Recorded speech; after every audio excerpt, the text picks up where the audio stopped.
Check the frame labels to ensure that the door is fitted in the right orientation. Carefully place the frame into the opening above the sill, making sure that the frame is central and the 5mm expansion gap either side of the frame is maintained. Using a spirit level, plumb one side of the frame and place two temporary fixings 150mm from each corner.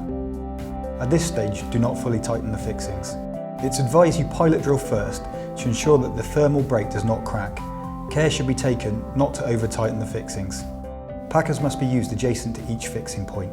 These should span the full width of the frame, and once the fixings are tightened, they will prevent the frame from distorting and help ensure that the outer frame is fitted square.